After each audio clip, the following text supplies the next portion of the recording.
This is it. Blah blah blah blah blah blah. Alright. Alright, on the count of three. 1, 2, 3, go. Hello everybody, my name is Zach, and welcome to the Legend of Zelda Minish Cap Part 3. Last time, we made our way into the Minish Woods, made an unlikely companion in the form of Elzo, a hat, which can talk, and showed us the way into the Minish world, also known to them as the Fakori. Hey, we'll be going into the Deepwood Shrine, and trying our best to get as far as we can in this episode. Alright, now without further ado, we'll head on inside. So yeah, we get a little top-down perspective, and if we leave any side of the map, we'll just be forced back out to this full screen. So how about we go in? So Deepwood Shrine. That would be the Deepwood Shrine the Minish Elder spoke of. He said something about there being monsters inside, didn't he? Hey now, no reason to be afraid or anything. I'll be waiting right here. No, wait, what am I saying? I'm not letting you leave without leaving me alone out here. Yes, Elzo is just that's just a quick little reminder that we can call on him for help. So if we pull these pots, just like at the start of the game, we can press R and hold them up and then press R again to throw them. These pots normally will drop hearts and whatnot.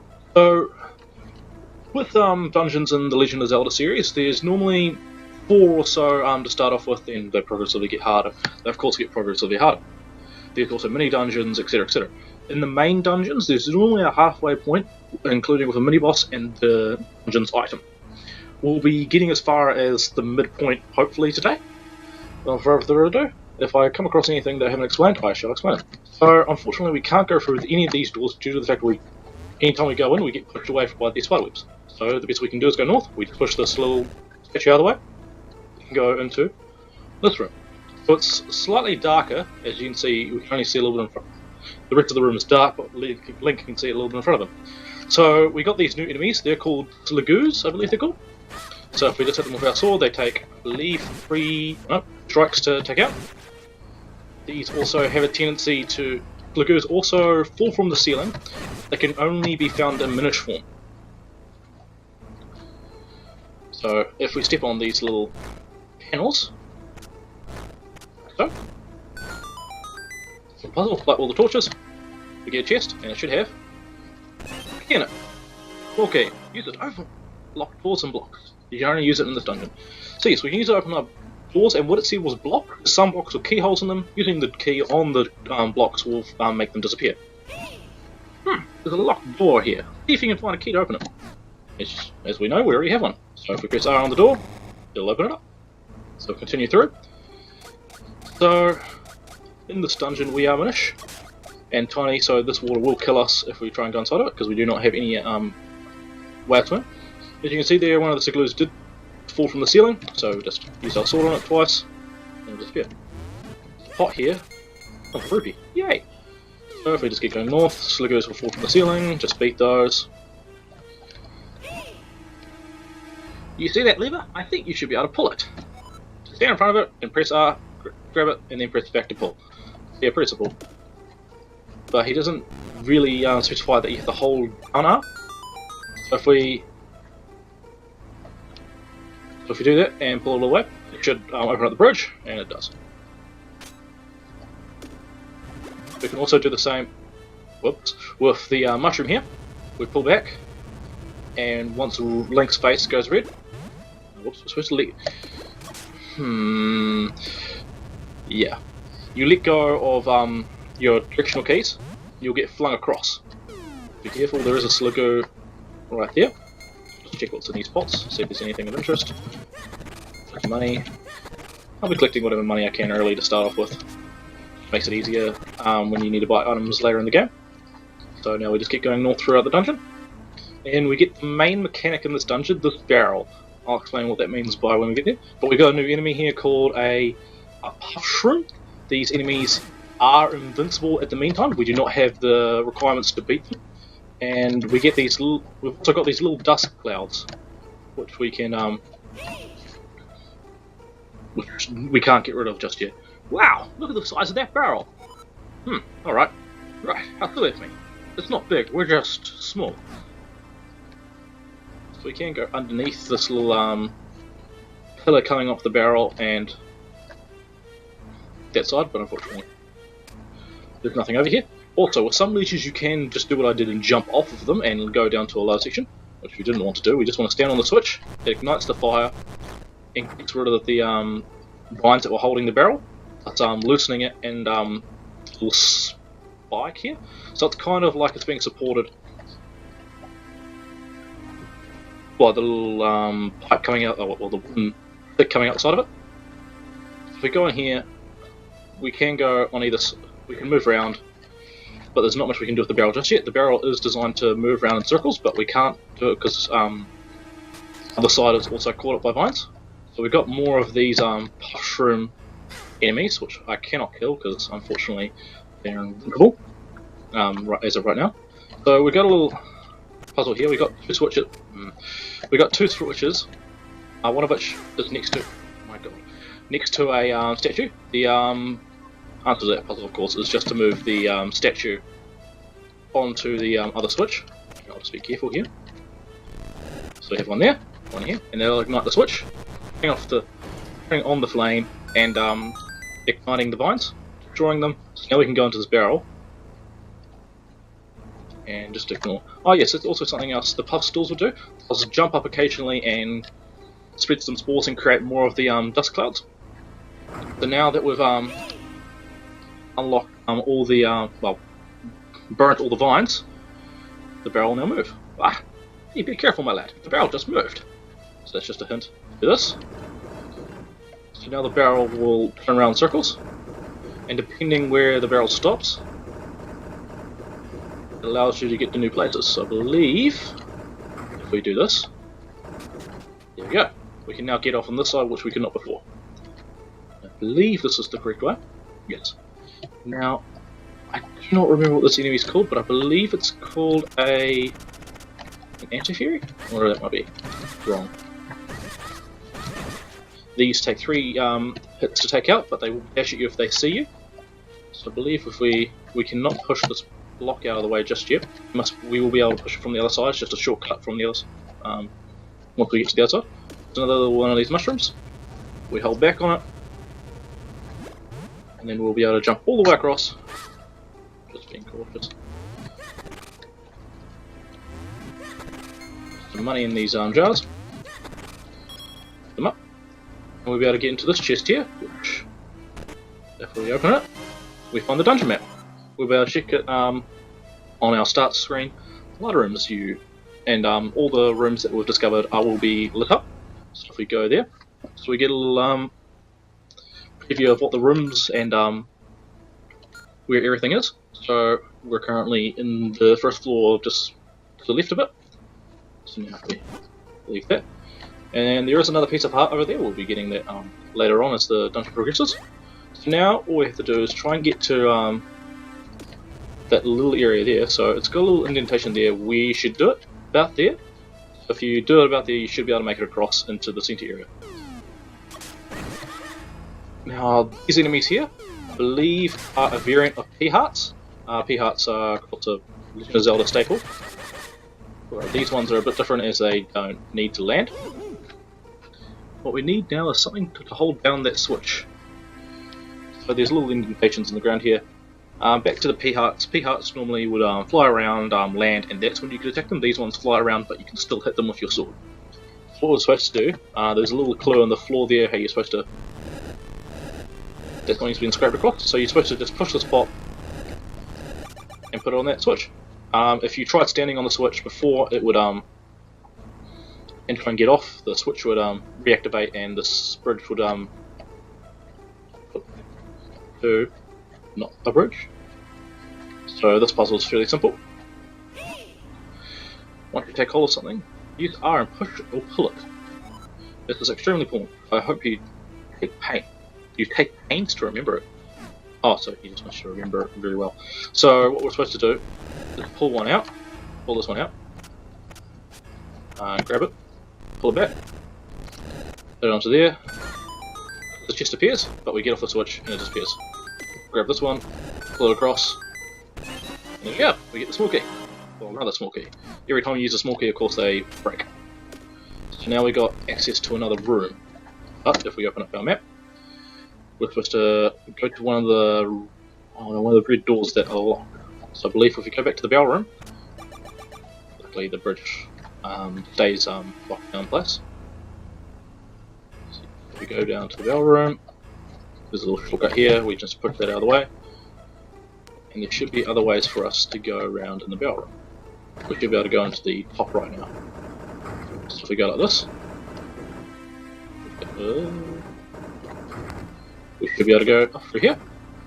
So this door is locked, but it does not have a keyhole, so we can't go through it just yet. But there is a lock over here. Open it up, go through, and we get a new room. So there's a few different ways we could go. We could go south, which leads off into those two little rooms on the right there, which I should really do, because then I have to do grab that, pull back, let go, and I overshot it. Whoops.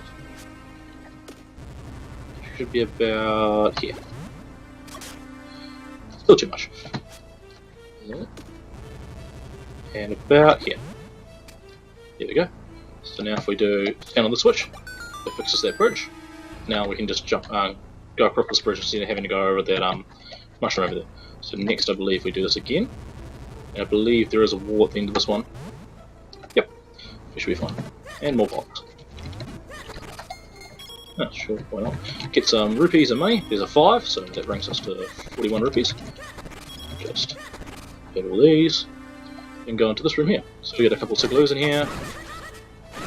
Beat them up. They're fairly easy enemies. They're pretty simple. They don't really charge at you or anything, and they're only really dangerous in numbers. Okay. So this puzzle, I believe. Yes, so we want to... yes. I want to pull this one over the switch and use this one, grab this one, and push this one onto the switch right here. And that will open up the door and we can get through. So there's nothing in this room. It's blank and there's a square. So what could that mean? So we get in a fight with these anti-fairies. Cool. I'll correct myself next time. If I can figure out what they're called. So pretty simple, we'll just beat them. They take 3 hits to take 3 hits. They're only real danger if they're if they spot you. Get another small keep. And that's all for these 2 rooms off onto the side. So now we'll go north.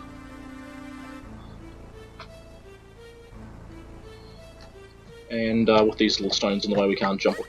We can't jump off, but we can jump off on this side. Get the spots. Oh, a heart, that'll be nice, just fill up whatever life I've lost. Get these little things here. They may have health or rupees. So we've got 2 ways to go. That way leads off to, I believe, the piece of heart. So I want to go that way and collect that. There's another piece of heart up there. There's also more mushrooms, which you can't do much about. That opens up a shortcut to the southwest room, but I believe if you go through it, you won't be able to come back. So I'm just going to go this way and see about collecting the piece of heart. But we can't collect it just yet. Oh, we can. Wait, sorry. There. Oh, yeah, we can go do it. But I believe best interest is to try and go south. Go on a floor through the entrance in the last room. Yeah, this room here. These stairs lead downwards into the basement floor. I believe, yes. We want to try and get whatever's in that chest, and the P-Heart's freaking out. Okay, so what we want to do, put this little puzzle, push the pot onto there, and I believe we can get this chest. No, we can't get that chest from the side. But it does unlock this treasure chest for later on when we come back to this room. I don't think... Ah, yes, we can get this one. And I believe this one is the compass, yes. You got the compass. Use it to find the location of hidden items. Press start, then L and R to view the map screen. So if we go boop, boopity boo, yep, it shows wherever there's a chest in any of these rooms. Chest. And it shows that we've unveiled, well, we've already unveiled this chest, but it's accessible when we come back for it. There's a chest in the room next to us. There are multiple chests in the room upstairs, and there's one right before the boss.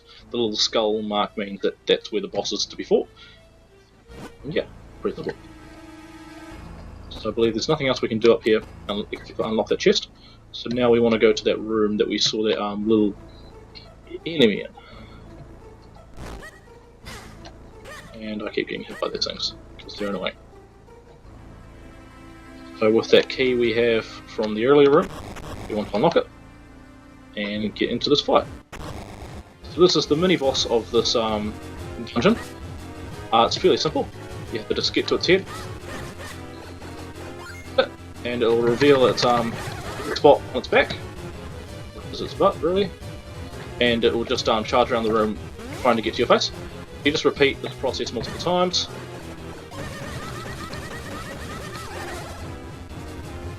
And yeah, just doing that until it dies. Be cautious, it does make pretty erratic movements. It's only when it's not charging you. So yeah, you gotta make sure you gotta watch out for that.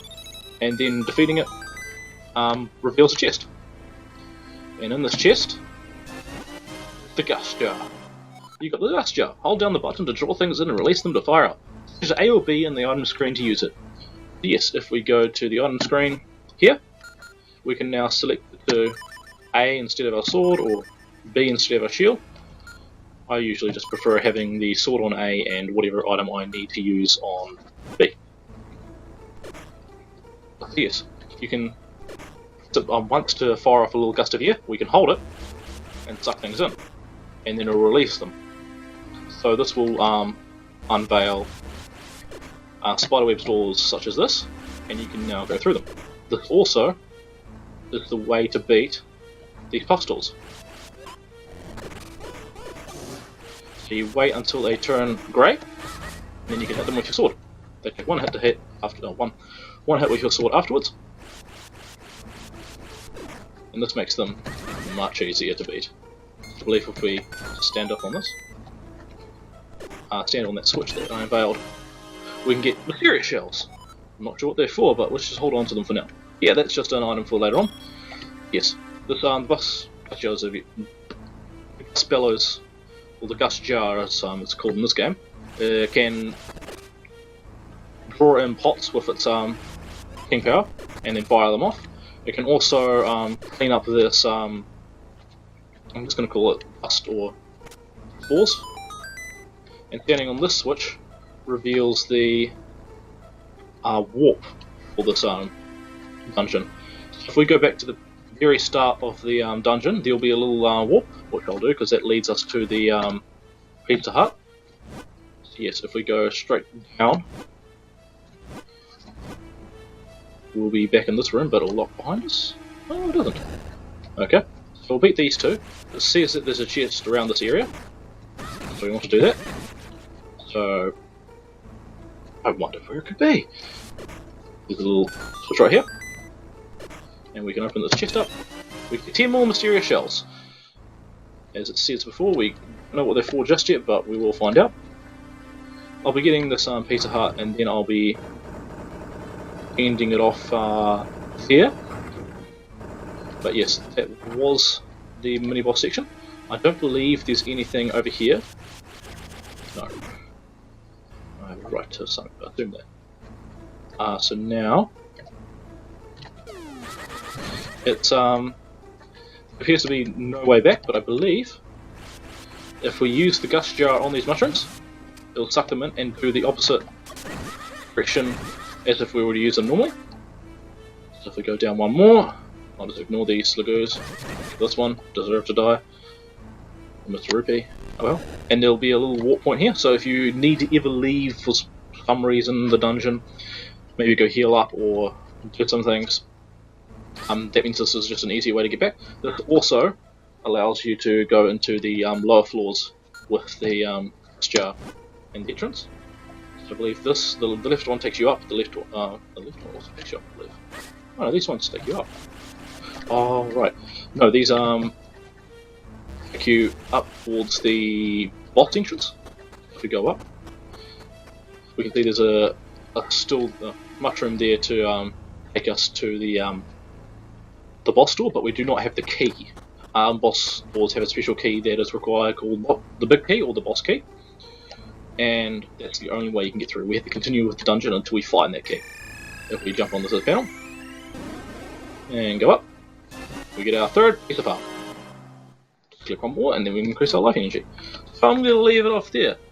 So next time we'll continue with the rest of this dungeon, the next half, and hopefully take on the boss and get that last piece of heart. Until next time, guys. Ciao. Awesome.